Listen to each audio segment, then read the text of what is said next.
السلام عليكم ورحمة الله وبركاته. النهاردة يا جماعة جالي إيميل من رامبل التابعة لمنصة ساندر لتداول الأوراق المالية، خاص بسهم الصناعات الهندسية المعمارية للإنشاء والتعمير، رمز السهم ENGC. رامبل بتعلمنا إن الشركة ستقوم بتوزيع جنيه وربع لكل حامل سهم حتى تاريخ 24 يونيو 2024. طبعا يا جماعة، عشان بس أديكم معلومة كده على السريع.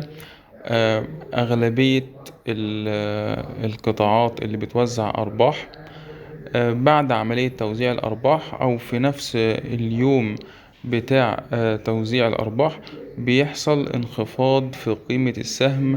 ممكن الانخفاض دوت يصل ل15%. طبعا حصلت في أسهم كتير، والسهم اللي جايز يكون اتأثر خاصة في الفترة اللي فاتت.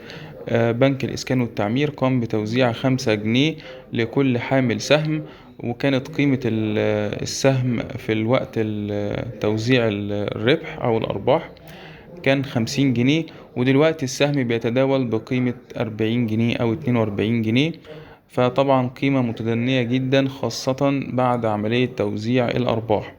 فناخد بالنا يا جماعة إن أي سهم بيوزع أرباح، خاصة إن قيمته ما بتكونش كبيرة أوي في البورصة، ده بيتبعه انخفاض في قيمة السهم. وبالتوفيق للجميع إن شاء الله.